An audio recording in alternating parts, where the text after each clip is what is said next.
Hey everyone. Um, Hello. There's yeah, three of us now. Who knows right. what'll happen next time?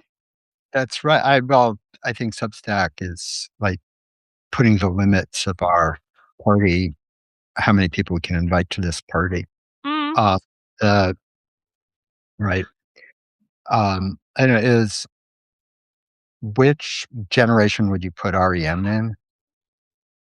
I would say Gen X, obviously. Okay. Gen X. All right. So then for Gen Xers who are joining, um, the, you know, as the clock ticked 8 o'clock last night, couldn't help but think about the end of the world as we now had it gone. So fortunately, the world didn't end, and because today we have Andrea Pitzer, who has written like some incredible work on the nature of concentration camps, and I'm sure that our folks will put the link to the book as well as your excellent podcast, Substack in here. I think it's really important for people to follow because of the moment we're in. So as folks are still kind of getting on, but we should get started. Not, you want to kick it off? Yeah, there's also something weird happening with your audio, at least to my ears. I don't know, Andrea, if Mine you too. heard that. I didn't know Okay, if it was or okay, It sounds a little muddy, but I can hear it. I can understand it fine. So I'm not sure. great. So basically just any given day. Muddy, but you can understand it. Thank you so much for joining us. Big admirer. So excited to get to talk to you. I just want to start with hopefully not a dreaded big picture opening question. In case there is a human that doesn't know of your work, probably not, at least probably not on this Substack, but can you just tell us a little bit about what you do, what you examine, how you came to write, in particular, the book about concentration camps, like what brought you to it? Yeah, that kind of thing. So the speed date version is grew up in West Virginia, had a lot of weird jobs, karate teacher. I was running a music store when that REM album came out in DC, and became a journalist and was working on my first book, which was about Vladimir Nabokov. His younger brother Sergei had died in a concentration camp in northern Germany. As part of my research, I went there, and these camps kept coming up in Nabokov's work. And I just thought, oh, I need to get a book about how concentration camps came into the world. So, like Nazi camps, Soviet camps, where did this idea come from? And that book did not exist. And so it was extremely presumptuous of me to write it. But my background actually was I had gone to Georgetown School of Foreign Service. So I had a background in politics, history, government, all the things that are relevant for this. I convinced myself that no one alive would know all the languages it would be necessary to write such a book anyway. So I might as well have the audacity to write it. And if it was a miserable failure, then everyone could pick it apart and build from there. But at least it would start a conversation. And so that book came out almost a decade ago now, and unfortunately, um, is as relevant or even more relevant, perhaps, than it was when I wrote it. Thank you. right. Yeah, and I think that I found the book like so informative and so richly pulling all those strings together. And I want to kind of start was with you giving us sort of brief background because this is a relatively recent development in human history, and people should get a better idea of that. So for the purposes of my book, and when I talk about concentration camps today, I'm talking about modern concentration camps. And those are camps that were made possible by the invention, patenting, and mass distribution of barbed wire and automatic weapons. Suddenly you can But hold actually, if I can cut in for one second, I think there's something with your sound. Is it my sound? No, I hear it through the system. I don't hear it through. Oh, yeah, I'm not quite sure what's going on. I will just keep going. It's like there's something in the background. It's like there's a trucker somewhere in the background, but I don't think any of us are hearing this truck that's in the background. Teresa is saying it's Michael's sound. People are hearing it and getting it back. Do you want to try muting yours for a minute, Michael? Some people are saying it might be yours. Did that work? It did for a second. But I can't hear you. All right, keep going. Okay, so, and now it's better for whatever reason. So basically, there have been times when civilians were held in terrible ways, and concentration camps are civilian detention. But it wasn't until you had this technological ability to hold a lot of people with just a few armed guards that you saw the development of modern concentration camps. But of course, they rely on all that old stuff, particularly British imperialism, particularly Spanish displacement and genocide in the Americas. So there are deep roots to it.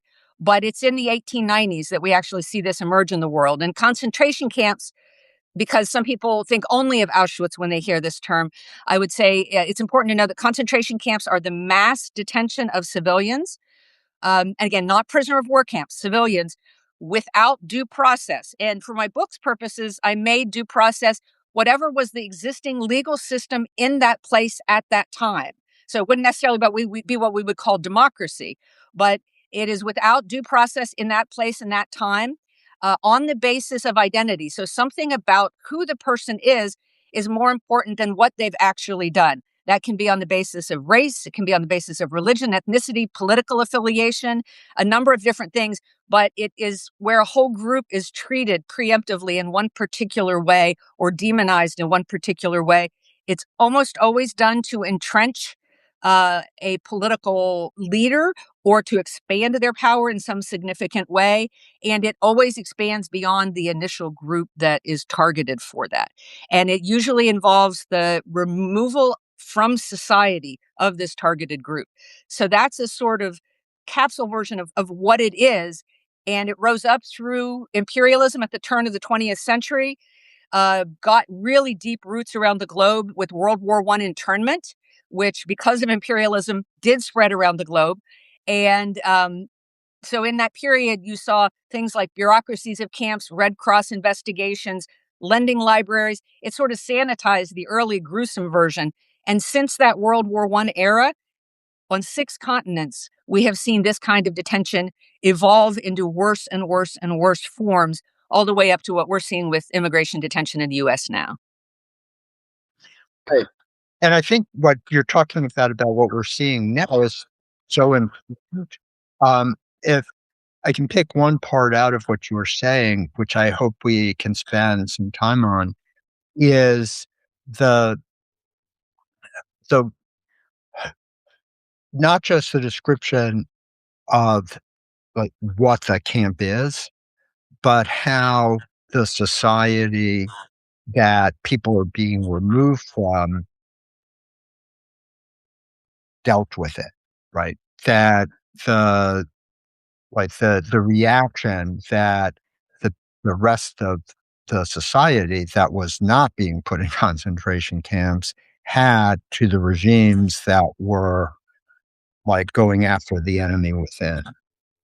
Right. So another thing that's really important for listeners to realize is that concentration camps are part of a process that happens in a larger society. They aren't just like an a la carte add-on kind of thing. You can't get to them in a society until there are deep flaws that have been, exploited by political actors to create this concentration camp society. And it starts often with this concentration camp tendency of there is some group that is not deserving of full rights. There is some group that shouldn't be in society. And every society has these fissures where they're vulnerable to this, right? And so you almost always also have extreme political power or money plus extreme political power that actively goes into those fissures. This is not like a self-executing prejudice in a society. It has to be exacerbated through propaganda, typically for years and years and years. Nazi Germany is a great example. We see 5 years of endless demonization through laws, through news propaganda, through communities, through restrictions to make Jews, the interior, the internal enemy in Germany before you see the first big roundups. And so, for instance, in the US now with immigration detention, you know, we are really looking at decades in which immigrants have been demonized. One could actually say hundreds of years in which that's happened, but particularly since some reforms that were made in my lifetime, let's say, from Reagan forward, we have had an endless period in which we've shifted. When I was a child during the bicentennial in West Virginia, which again is not the most progressive state overall, and I remember hearing this language around immigration, which is it's what made our country great. It's what built this country. There was once this rhetoric in the US that was agreed on by the left and the right, that this was an important part of the country. And the ways in which we have undone that, I think, is really critical. And it's a feedback loop, right? And so now we end up with a Democratic Party and a Republican Party that just argue over what I sort of call the Goldilocks point of cruelty that we ought to be. How much is just enough cruelty to immigrants, right? How much is the appropriate amount? Nobody wants to say, there are a few representatives, I should be clear, that are saying this. But in leadership, in the larger public sphere of campaigning and all this, nobody wants to be the person who says, you know what? We need immigrants. They're good.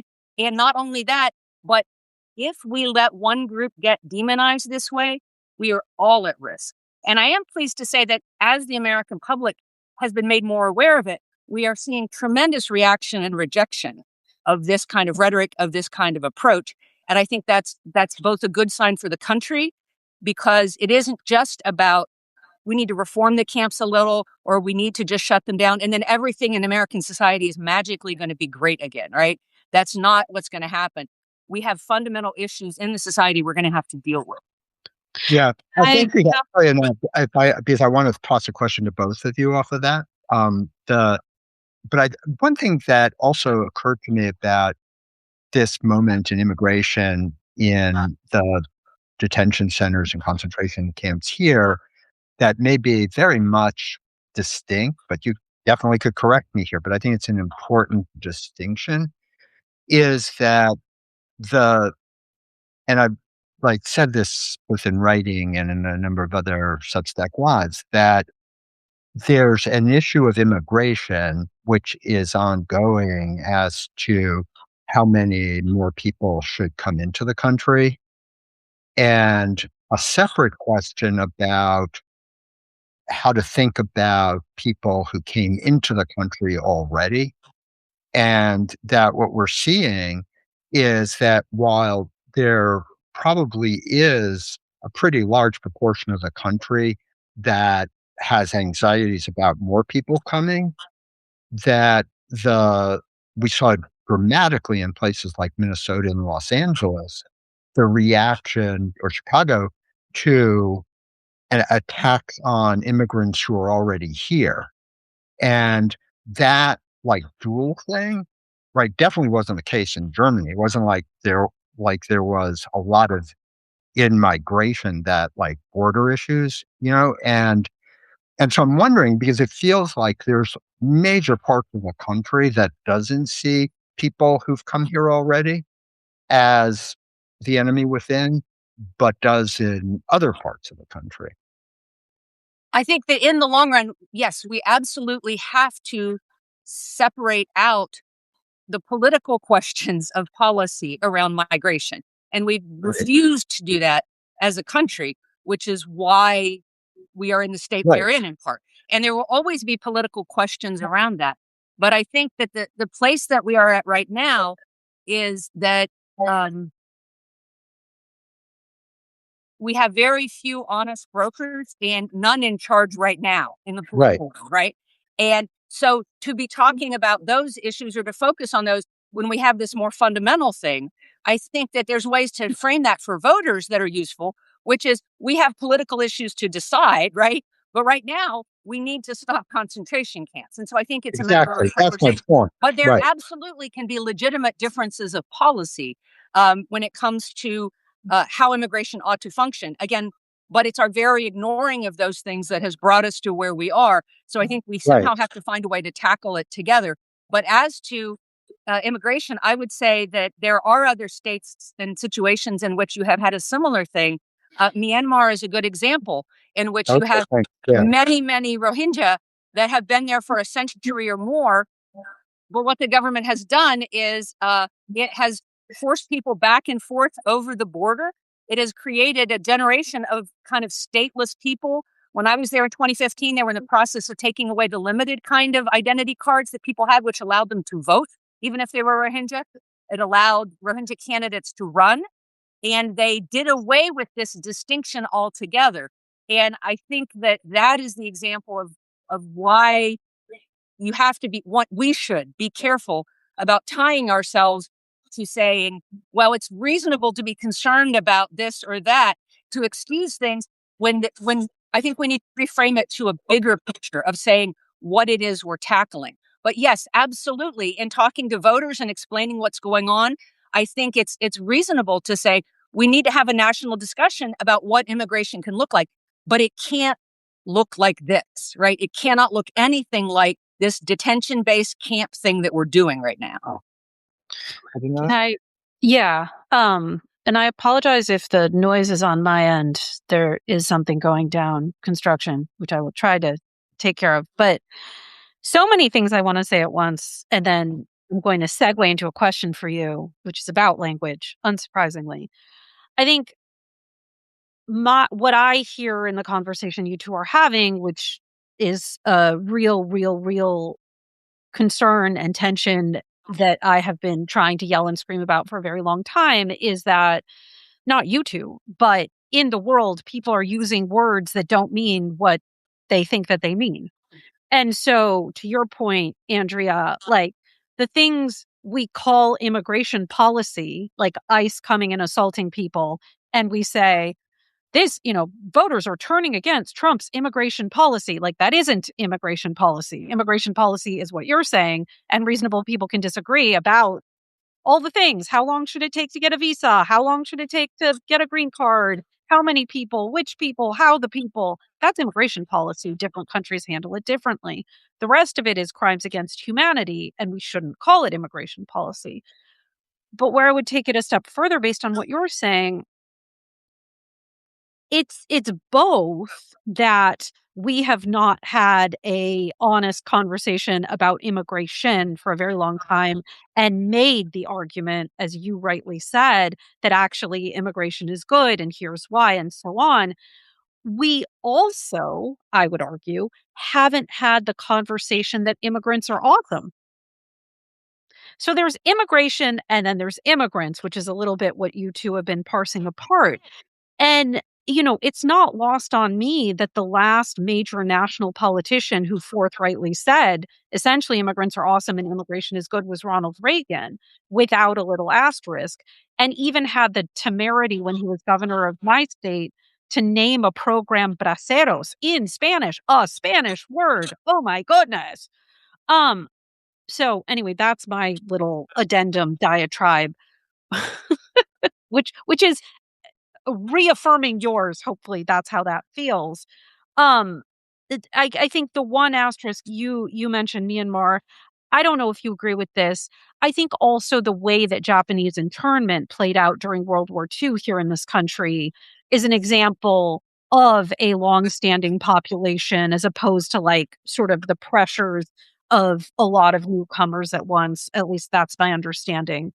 But I have a question for you, so you get to answer that and this. Okay.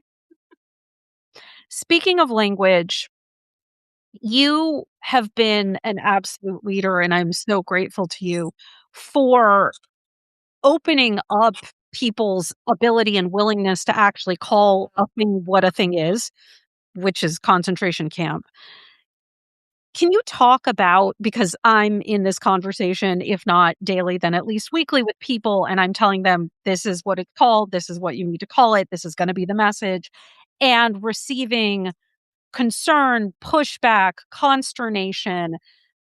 So from your perspective, like, I'm sorry to go on and on. There's this interesting phenomenon where it's not good or it's considered unseemly to call someone racist, but like we look away while they do racist things. It's somehow the calling of the thing that is offensive rather than the existence of the thing. Can you say a little bit about why you think like people are so leery about saying concentration camp about the present system in the United States? I think that there's two reasons, and it's really good you brought it up because, as I mentioned before, when people hear the word concentration camp, they think Auschwitz, right? And I wrote a whole essay for Haaretz once that was like, they should. Yes, that is really important. It is a singular moment in concentration camp history. 9 years into the Third Reich, 9 years into the existence of their concentration camp system, they created a death camp, an extermination center system that is unlike anything else we've seen in concentration camp history. And so that reset the bar in a lot of ways for what people think of when they hear that term. And I think it ought to be the first thing that we think of because of that singular moment in history and because of the danger it represents in returning to anything like it. But the second reason that we should think of Auschwitz is because before Birkenau, the death camp, was built there, it was already a concentration camp in the existing Nazi German system. And so one of the arguments I've made is if we can't call anything but the extermination centers concentration camps, if nothing else qualifies out of respect for the dead of the Holocaust, which is something we should be mindful of, then what do we do with that Auschwitz that already existed, with that Auschwitz that was already the site of horrors, with that Auschwitz that already paved the way for Birkenau to be there, for this to unfold, that existing system? It was a concentration camp system before the extermination centers were developed. And so I think that the hard lift for this question that people naturally have, I think, a healthy reserve about throwing the term around lightly is that heavy lift, and this is what I've been trying to do for the last decade, is to educate people about those decades, that half century before the death camp at Birkenau was built and the other extermination centers rose up, that this system, this process existed before that.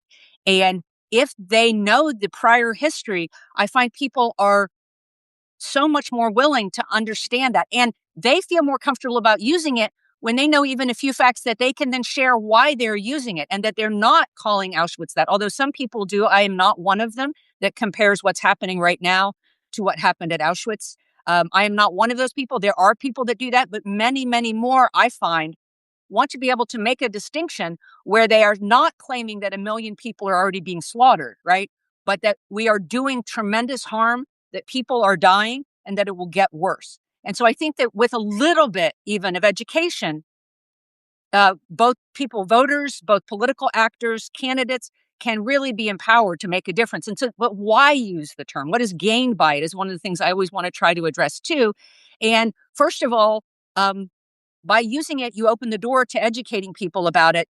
And this is history that we are right now repeating. And if they don't know it, they don't actually understand what's happening around them, which I think is a dangerous place to be in a country that's doing this. The second reason is it's a powerful term, right? If everything is shaped by the narratives that you share in communities, all the way up to things that presidents say, I think it is a thing that people recognize at a gut level, and it is accurate. And so we should tap into it. But it's also looking forward. If we know where we are at, we don't know exactly what's coming next, but we know how the pattern goes. And so it arms us to be able to plan and to do defensive work that doesn't just react to this burgeoning system that, with the money, the tens of billions put aside for it last year in the budget, the government already has the resources to make this so much worse. And so we need to be mobilizing like right now. Yeah. Were you going to say anything on that? Otherwise, I want to react. So I think, I want to start being a little bit arch in terms of when sometimes people ask me about the same question about, the connection to death camps as the way in which that sort of becomes the argument against calling them concentration camps. And I think in a way that's parallel to a lot of other things. I think one strategy is basically to reply, would you be okay with Auschwitz if they were in death camps, right? That like that basically make clear that it was already heinous before they started becoming execution mills. That to do that to fellow human beings, it's just like not right. But I think the larger point that I want to, one of the things I really want to spend time on here, and this sort of alert here, I think this is where I hope this becomes a pretty challenging conversation to all of us, is sort of what you were just saying is the that they didn't just spring up overnight, that it was part of this long process. And over the last 15, 20 years here, as people who have been saying that it's been clear from the beginning what the destination of this MAGA journey is, the answer is almost always to say it's not the destination, so it couldn't be the journey, right? And that at each step, when you argue that this is a recognizable step to that destination, you the go-to jujitsu is to about everything climate change, no matter what, is not to defend what's going on, but to say that you're exaggerating or that let's debate how long we've got or what we should do instead before we actually take any action against it. And it becomes a convenient crutch for inaction and for not taking our responsibility as citizens. So a couple years ago, I went to Berlin, and they have a museum there called the Topology of Terror, which is uh, basically a photographic journey from when the Nazis started to rise through a little past the end of the Second World War. And it's overwhelming, but one photo that I hope I can share screen, I want to use is this. Is everybody getting it? Yeah. Um, Basically, this is about, in the mid 30s, right? And I think reflects the way in which there was such comfort with all of what was going on.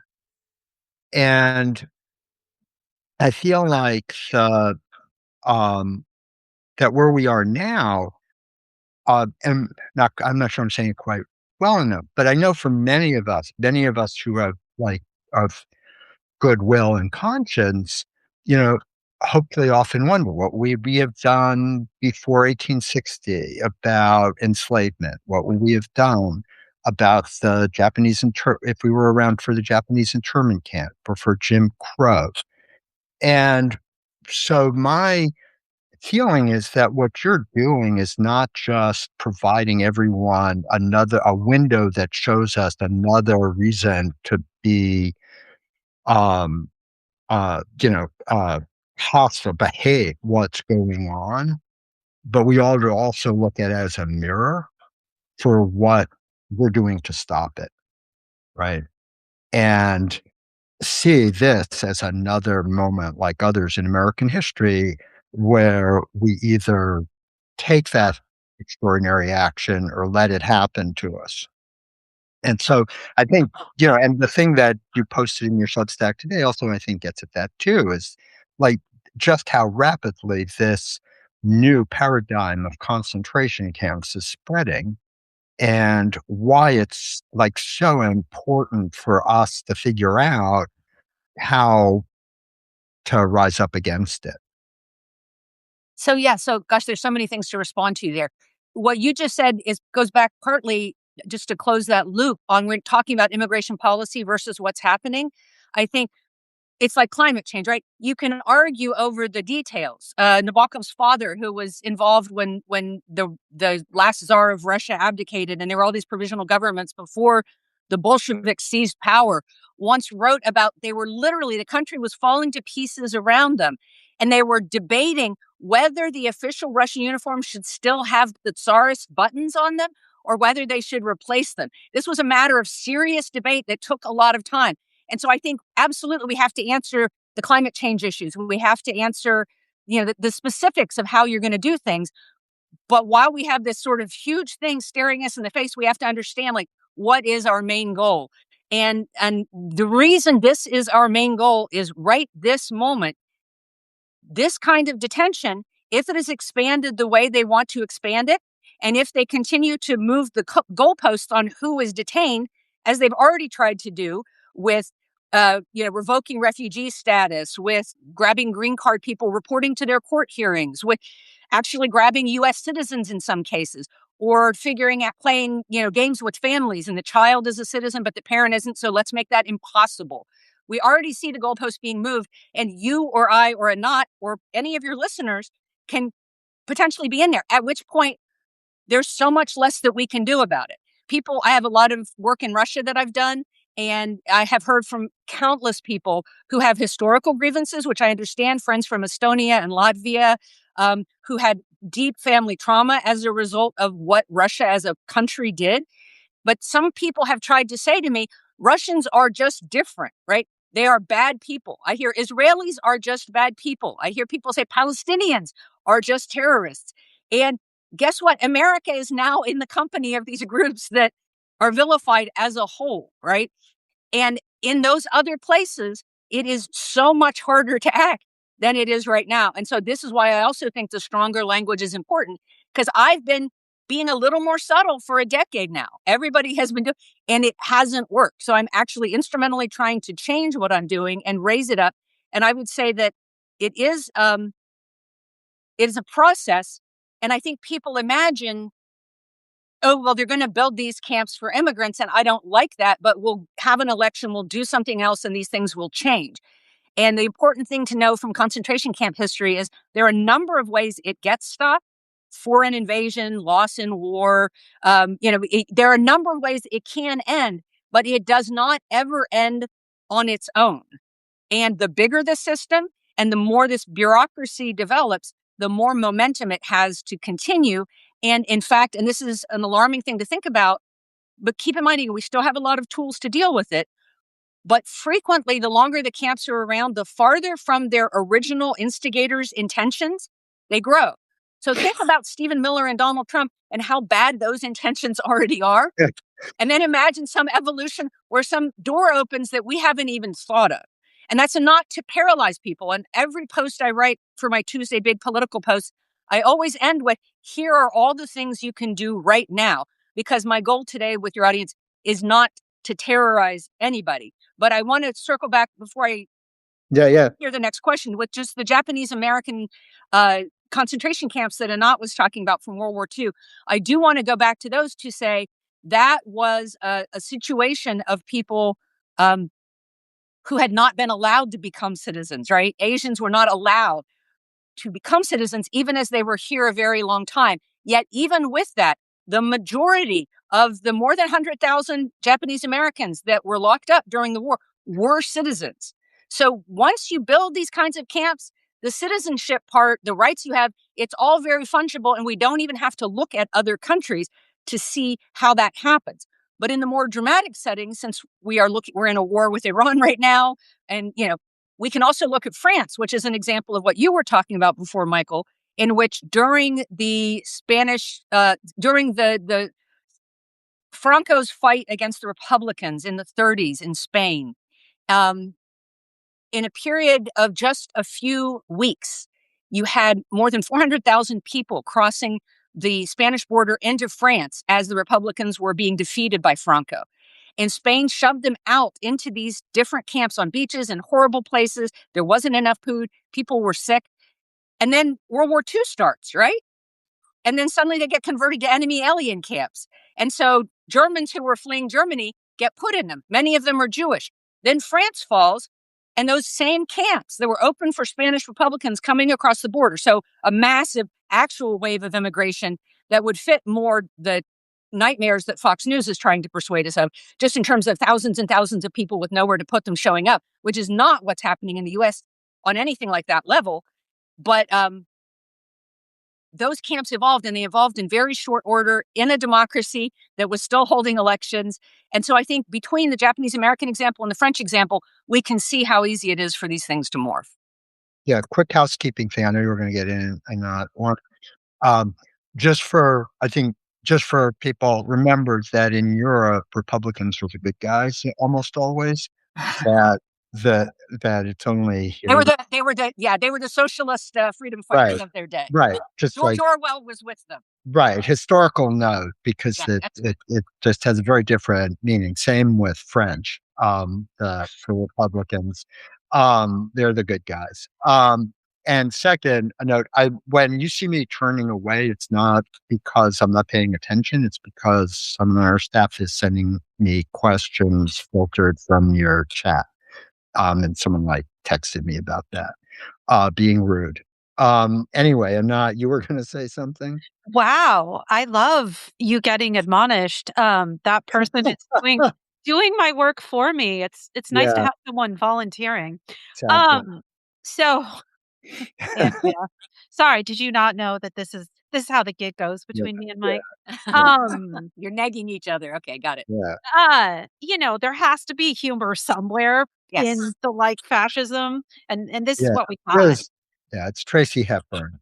Um, so uh my question to you is, as in the what do we need to do, what can we do, what are we doing, etc. This is obviously a place where I spend a lot of my time, both in the doing, I mean, supporting groups in the doing and trying to understand the doing. And so one thing I just want to raise to you that is a real tension, and I don't know if you've encountered this or thought about it. Um, you and I have spoken about this, but as you know, and maybe others do, in 2015, our family moved to Australia for much of the year so that I could work on this giant project around people seeking asylum. And they had been operating offshore prisons run by sequential labor and right wing governments since 2001. So at that point, 15 years, they had these offshore prisons that were operated by third party states. Did a bunch of research, did a bunch of, not this message anymore, boring, sanguine, human rightsy, lawyery, nobody gives a shit, can't hold up against the opposition message, which is like, fear, terror. Move the messaging into, much more empathy, like see yourself in other people, calling out the true villains who are trying to divide us and dog whistle, all that stuff. Important point, in 2016, the human rights sector actually implemented it and won a series of 4 sequential campaigns and actually got people out of these 15-year prisons and brought them onto the mainland to settle in most cases and closed much of these camps. There's a little asterisk. There's still some clusterfuck left there, but like a huge sea change. So that is something that we are also, I would argue, working on here.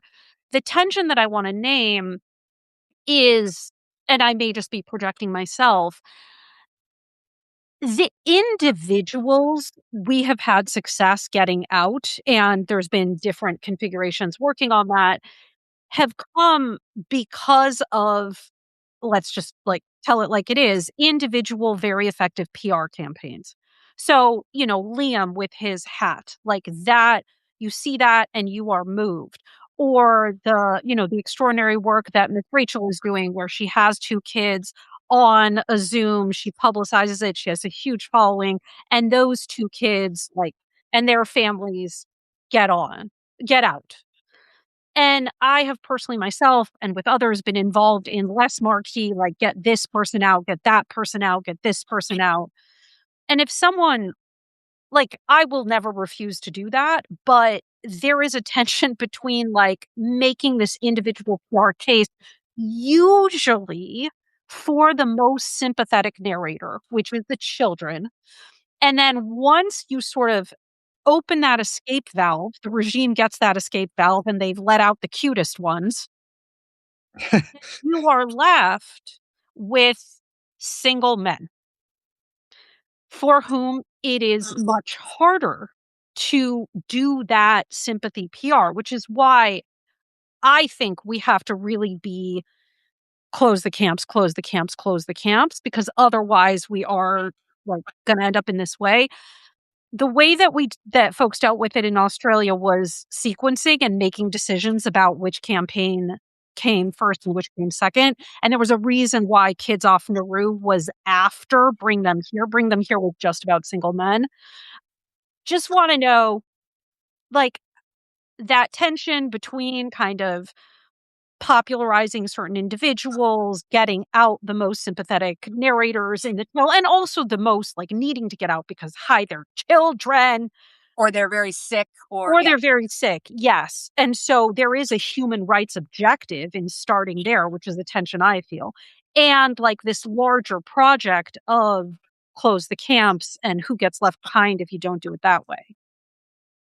So I think that right now it is critical to have a huge hammer effect close the camps campaign, because we are so free to act right now.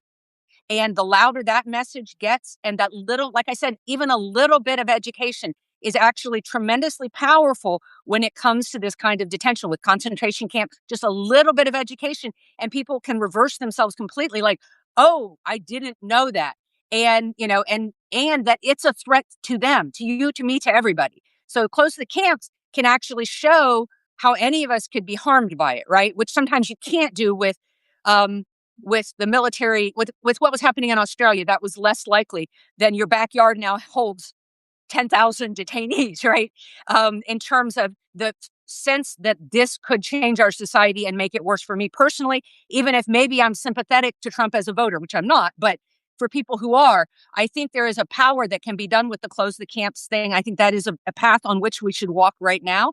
And at the same time, so the answer is, of course, I want everything, but but I do think that the strategic use of how it's done is critical, and it would be foolish not to understand that some narratives are easier for people to buy into. And so I think you make use of those narratives while building into that use, you're already opening it to the broader thing. You're already creating. So don't, what you did in Australia was amazing. And I think that it should be a template in many ways for how we begin to approach this.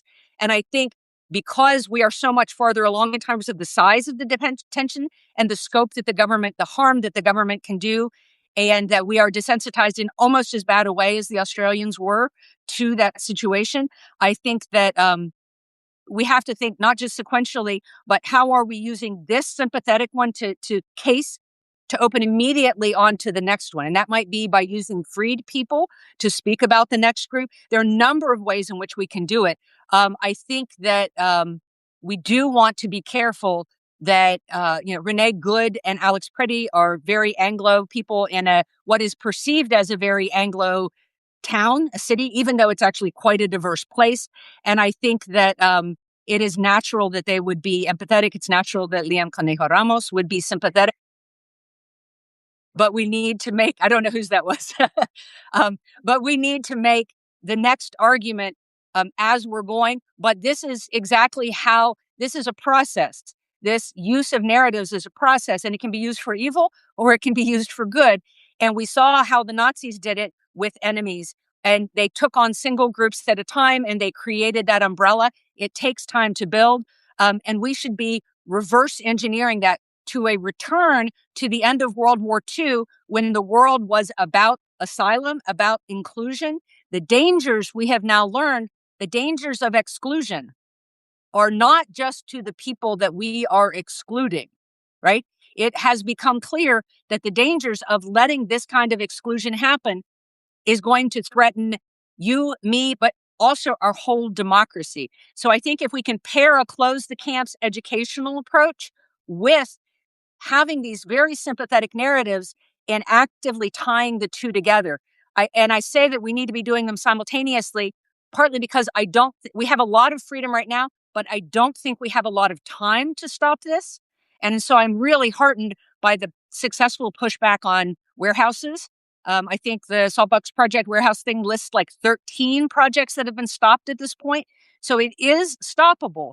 But what we see from the massive expansion in Russia, say in 2014, which is no longer technically a concentration camp society, but never really left the police state part of that behind. Once Putin was able to create this National Guard at home, the Rosgvardia, and it's so huge, it can just suppress so much internal dissent that even the friends I know that go to protests and do things, it's very difficult for that to coalesce and build to anything. So I think we need to kind of fire on all cylinders right now. There's a very long answer to your short question. No, I appreciate it.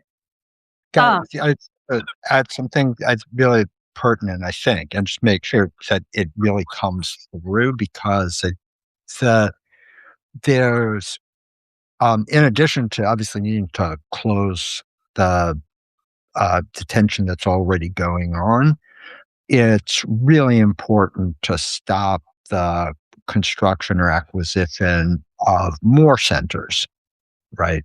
Which is the lowest hanging fruit in this problem, in the sense that they don't exist yet. There's no vested interest for them in the locations. You haven't created a profit motive to keep that many more people locked up. And I think importantly, it's one of the relatively few things that people in blue states can actually ask their government to do in this situation, right? And insist on it, right? And demand more than pushback rhetoric, but effectively stop the construction or deployment of this concentration camp society in any place where Democrats govern. And it's important, just as a little aside, and I'll Yeah. flip it back to you, is that there have actually been real successes in red areas. Right. Wicker, the senator, called Kristi Noem because he was getting a NIMBY response for people not wanting this in Right, Mississippi. exactly. And so actually, I think anybody on the spectrum that's uncomfortable with this or that's organizing in one of these places, there's different paths you can take. But there are things that can be done. As you said, the best time to do it is before they get opened, right? So, Right. And I think that I'm glad you added that. The reason I was maybe wanting to lean into the Democrat part of it is because I think that while not every Democrat, as Anant would say, we've had 15 years of them episodically exploiting what Trump and MAGA does rhetorically, but having done almost nothing with governing power to get in the way. And for the most part, there aren't blue state handles for any of this, because blue states don't do this on their own, right? But the other thing that I wanted to just get into this, because I think it's really important for people to internalize about why waiting for an election about any of this, or for Democrats to take power, is terrible. The strategy that all want to be authoritarians, all from Ariel Sharon to Trump, now to Musk with Doge, is facts on the ground. Is you don't wait necessarily for full agreement with the bad thing. You just do it because you know how hard it is to undo it, right? Most of the expansion of settlements in Israel were illegal settlements, but with the backing of the wink wink government, because of an understanding, as Sharon would say, is you get facts on the ground. Once they're there, oh well, right? And so the most important thing is that, assuming that power is wrested away from this regime, what has to be done next is more straightforward. Anyway, not. Yeah. Andrea, I do want to give the last word to you, but I've just been struck by so many things that you said. So I just want to lift them up and extol their virtues. The thing that you said to round out your last answer about how if a society is allowed to continuously, constantly, and ever upping the rhetorical and physical ante, the othering of some group, it's going to come back round to you eventually. Yes. And also, it is, even if it isn't going to come back round to you personally, like somehow you're in that rarefied, like you are the Aryan, right? Like, congratulations. Um, which is ironic because, of course, originally that was Iranian. But anyway, even without that, it is that narrative that brings the far right to ascendancy. Like, that is the origin story that they provide to people's pain, and the reason that you need them to come in and make the at blank great again. So even on those terms, like, it has to be done away with, and we cannot believe that we will ever repudiate an authoritarian force by providing a light version of their same rhetoric, which is, essentially what you said earlier.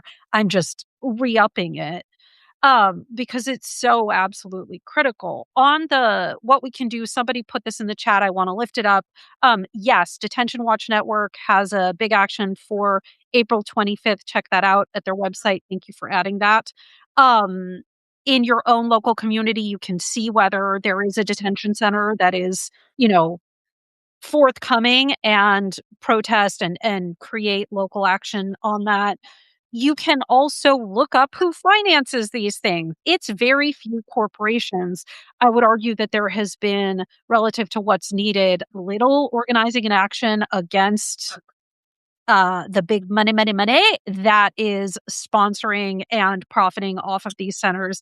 And we got to do a lot more bird dogging, going to their shareholder meetings, lifting up that they are in fact profiting off of the construction and operation of concentration camps and so on.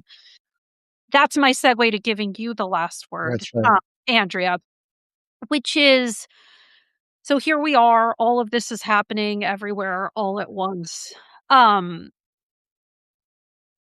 What is, to your mind, the most consequential, critical thing, like, folks listening can be doing if you had a punch card of 1, 2, 3? Give us marching orders, basically.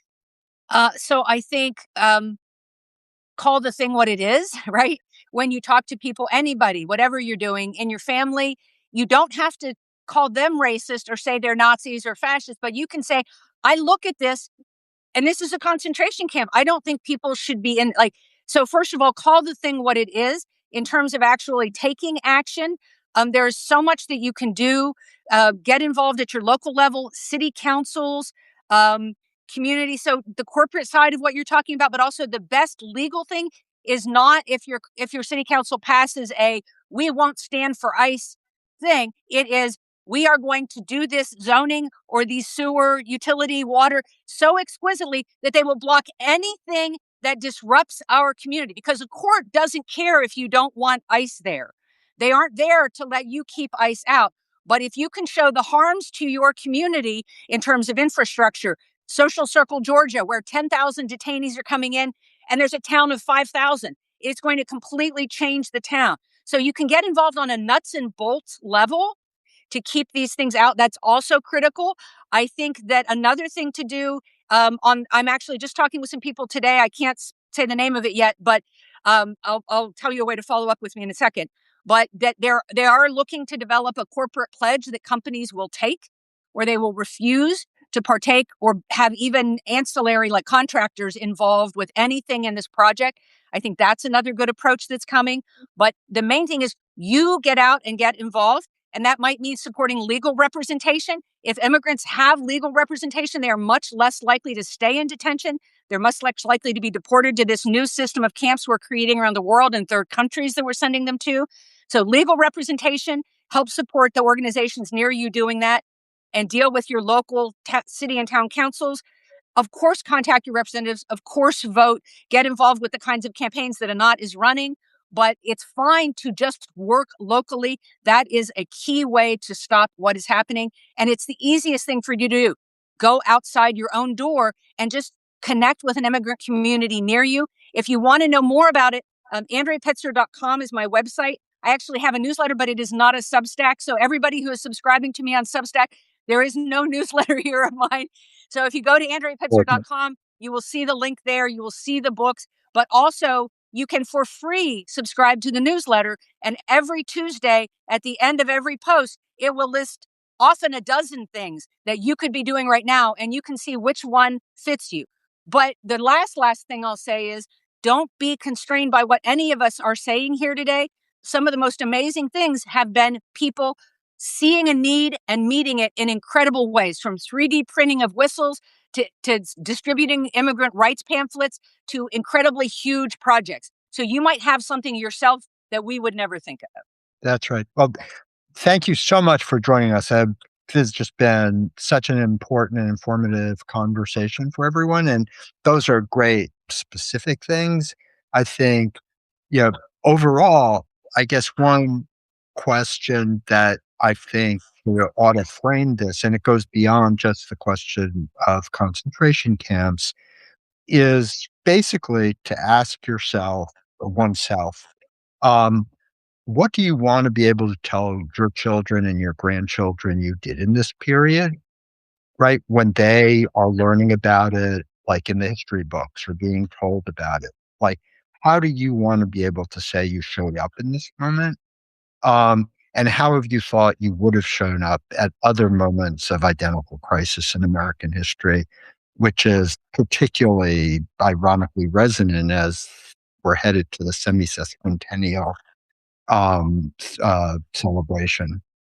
All right. Anything else or not? Otherwise, thank you all for joining us. A lot of demand for getting this out right away, so we'll do our best.